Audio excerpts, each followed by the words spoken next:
Padre, del Hijo y del Espíritu Santo. Amén. Mis hermanos, hoy celebramos la fiesta de la transfiguración de nuestro Señor Jesucristo. Ahí vemos que Cristo tomó 3 apóstoles con él, se fue al monte Tabor y se transfiguró en su presencia. Era un poco antes de la pasión.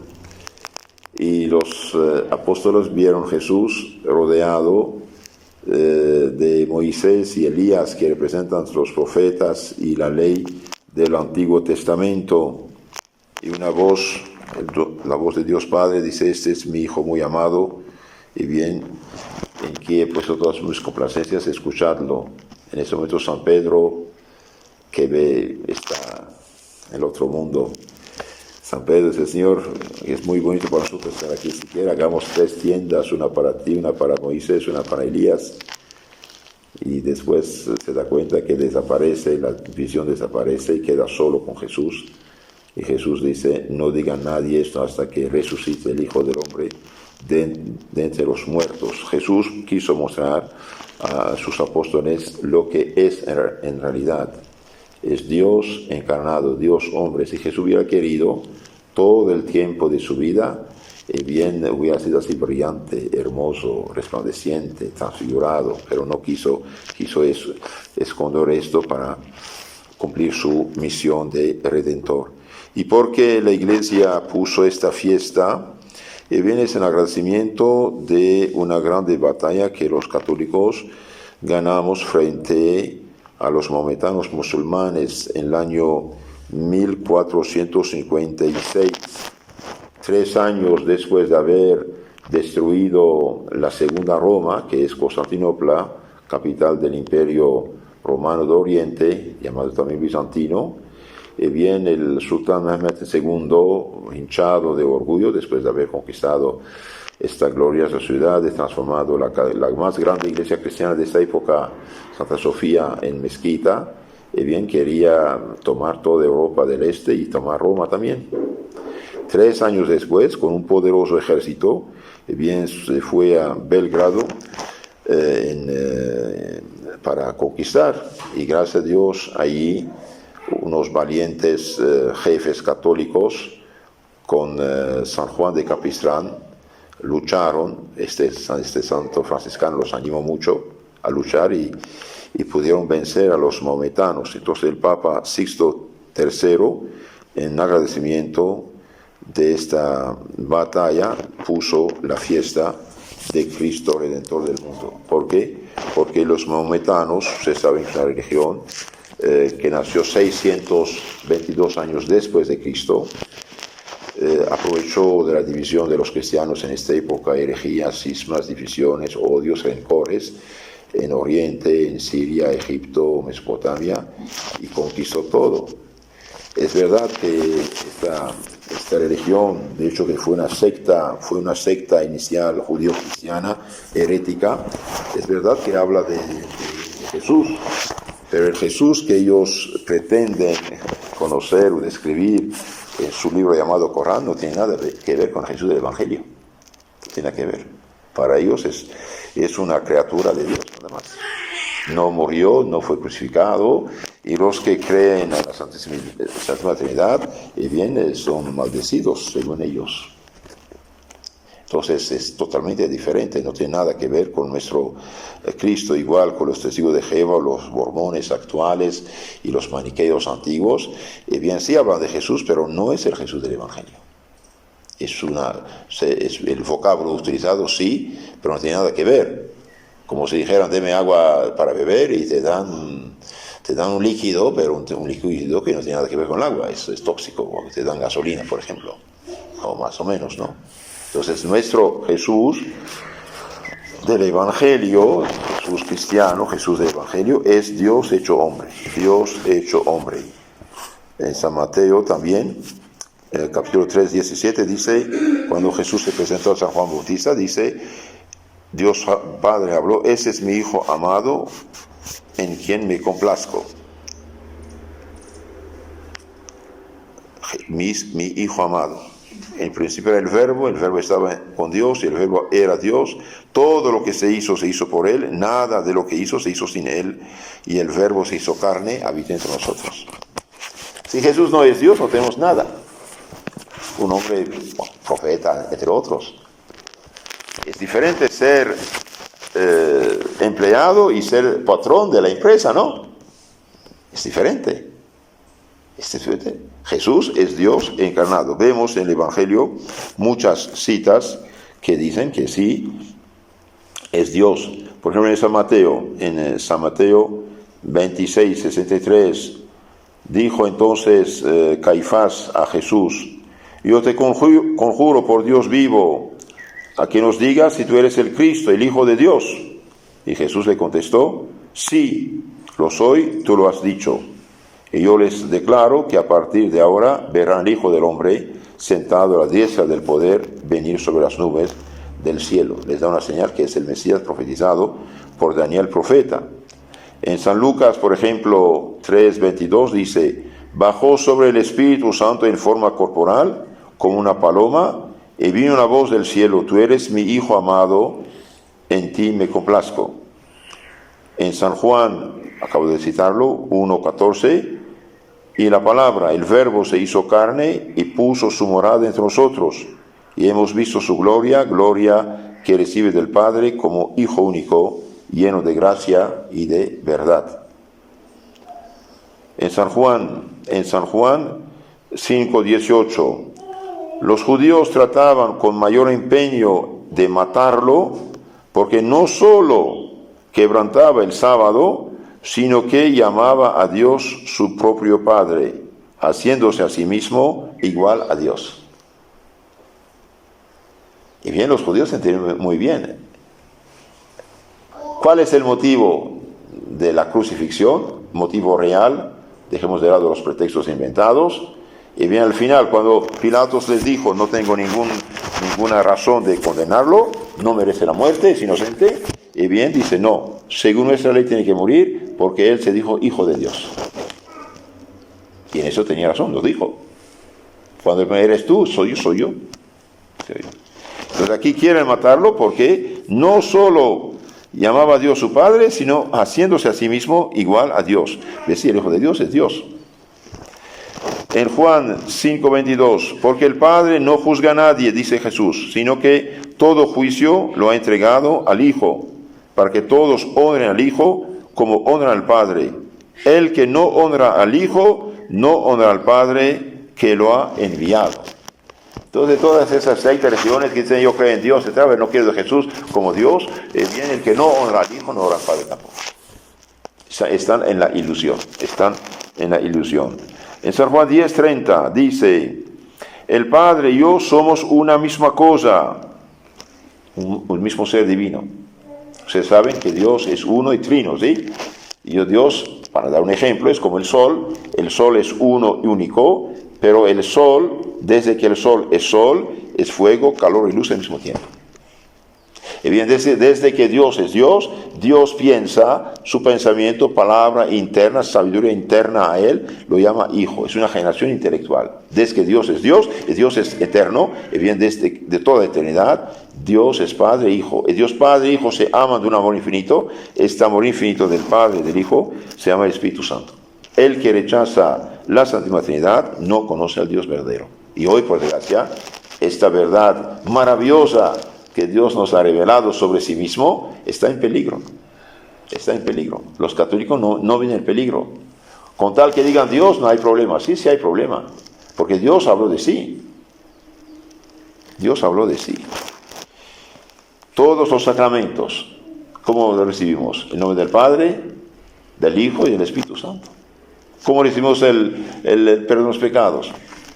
Recibimos el Espíritu Santo, el amor del Padre y del Hijo, a quien los pecados quedan perdonados. Hoy el ecumenismo actual en la Iglesia, por desgracia, irresponsable, ingenuo, desarma a los católicos y arma a los demás, favorece a los demás.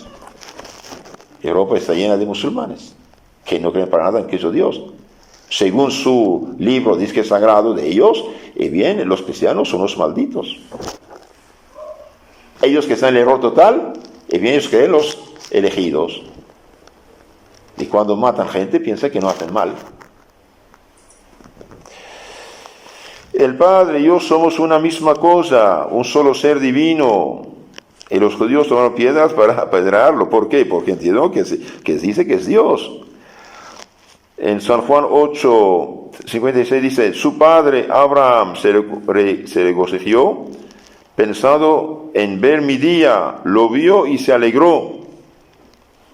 Y ellos dicen, pero usted no tiene 50 años, ha visto a Abraham. Y Jesús contesta, bien, en verdad os digo, antes que naciese Abraham, yo soy. Yo soy. Este yo soy, ¿quién es? Es Dios, Yahvé.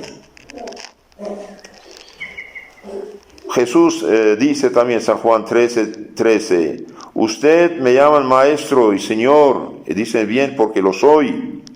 No soy, yo lo soy el Señor y el maestro. San Juan 19:7 dice, los judíos le replicaron, nosotros tenemos una ley y según la ley debe morir porque se tiene por hijo de Dios. Y es verdad, es hijo de Dios y por esta razón fue crucificado. Pero también Él dio su vida para rescatarnos. San Juan 20:28, después de la resurrección, y bien Tomás que le dice, Señor mío y Dios mío. Cuando Jesús dice, ponga tu dedo en lugar de los clavos, Señor mío y Dios mío. En Romanos 1:4 dice, constituido Hijo de Dios con poder según Espíritu de Santidad, por su resurrección de entre los muertos, Jesucristo, Señor nuestro, constituido Hijo de Dios.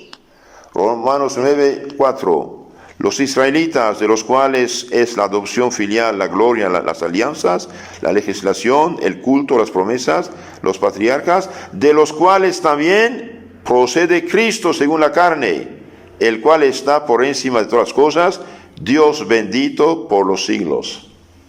Jesús viene de los judíos, pues su encarnación como hombre de la Virgen María, es Dios bendito por los siglos. Romanos 9:4. Bendito sea Dios. 1 Corintios 2:6 dice, sin embargo, hablamos de sabiduría entre los perfectos, pero no de sabiduría de este mundo, ni de los príncipes de este mundo que se van debilitando, sino que hablamos de una sabiduría de Dios, misteriosa, escondida, destinada por Dios desde antes de los siglos, para gloria nuestra, desconocida de todos los príncipes de este mundo, pues de haberla conocido, no hubieran crucificado al Señor de la gloria. ¿Quién es el Señor en la Biblia? Es Dios. El Señor de la gloria fue crucificado. En 1 Corintios capítulo 2, versículo 8.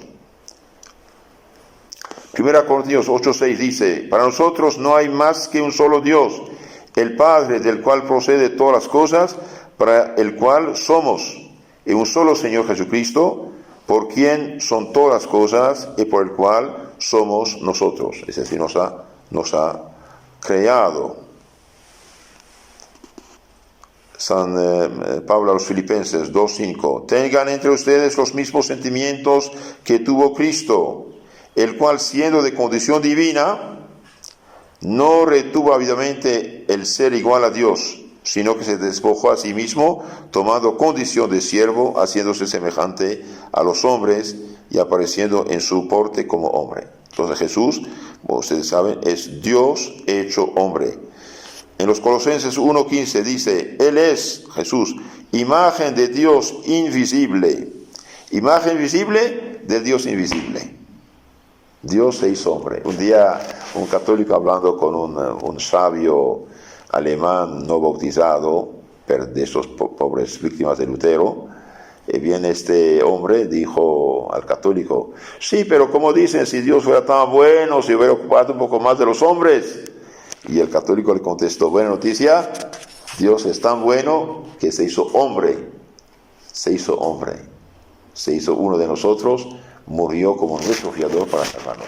Queridos hermanos, ustedes no pueden imaginar en qué miseria vivían los pueblos antes de Cristo. No pueden imaginar, no podemos imaginar. Hoy, aunque sean ateos, etcétera, nada, bien todavía aprovechan de la civilización cristiana. El hombre, pobre hombre, antes de Cristo, como estaba en el error religioso, estaba también en el error político-social. Que yo sepa, todos los pueblos antes de Cristo han practicado la poligamia, han practicado la esclavitud. ¿Qué era el esclavo? El esclavo ataca una ciudad, ataca un pueblo. Y bien, toda la gente que atrapan, ¿qué hacen con ella? O la matan, o lo atrapan como animales y los venden como animales, con habla humana. Y el dueño tiene poder, derecho de vida y muerte sobre el esclavo. No podemos imaginar en qué miseria vivían los pueblos, en el miedo. Un pobre africano, cuando escuchó a un misionero hablando de la bondad de Dios, del misericordia de Dios, del amor de Dios, le dijo: curioso, en nuestros brujos más bien nos dan temor. Si no haces, los dioses van a castigarte, van a hacer tal cosa, etc. Y tiemblan, no tienen seguridad. El error religioso tiene consecuencias tremendas sobre la vida humana, en todos los aspectos. Tito, en la carta a Tito 2:13 dice: aguardando la feliz esperanza y la manifestación de la gloria del gran Dios y Salvador nuestro Jesucristo. Gran Dios y Salvador nuestro Jesucristo. Hebreos 1:3: el cual, siendo resplendor de su gloria e impronta de su esencia, y el que sostiene todo con su palabra poderosa, después de llevar a cabo la purificación de los pecados, se sentó a la diestra de la majestad en las alturas. En efecto, ¿a qué ángel dijo alguna vez Dios: hijo mío eres tú, yo te he engendrado hoy, y también yo seré para él padre, y él será para mí hijo? Primera San Juan 5:20: pero sabemos que el Hijo de Dios ha venido y nos ha dado inteligencia para que conozcamos al verdadero. Nosotros estamos en el verdadero, en su Hijo Jesús. Este es el Hijo verdadero, este es el Dios verdadero y la vida eterna. Apocalipsis 1:8: yo soy el Alfa y el Omega, dice el Señor Dios, aquel que es, que era y que ha a venir, el Todopoderoso. Apocalipsis 1:17: cuando lo vi, caí a sus pies como muerto. Él, poniendo su mano derecha sobre mí, dijo: no temas, soy yo, el primero y el último, el que vive. Estuve muerto, pero ahora estoy vivo por los siglos de los siglos, y tengo las llaves de la muerte y del Hades, del infierno. Porque, hermanos, nuestro Señor Jesucristo es Dios encarnado, Dios Salvador, Dios hecho hombre, y Jesús hoy sigue su obra de salvación, no olvidemos, mediante la Iglesia. Por eso tenemos que amar la Iglesia. La Iglesia es nuestra madre. La Iglesia es el cuerpo místico de Cristo. Cristo y la Iglesia forman un solo cuerpo, que llamamos cuerpo místico. La Iglesia, nosotros somos el cuerpo, Cristo es la cabeza. Entonces tenemos que amar nuestra Iglesia, y a pesar de la crisis actual, yo pido a todos, no abandonar la Iglesia Católica, cuidado. No abandonar la Iglesia Católica. Que tenga hijos malos, pecadores, ministros a veces malos o escandalosos, es verdad, los hay, y vamos a superar esto, pero no abandonar la Iglesia. La Iglesia es cuerpo místico de Cristo.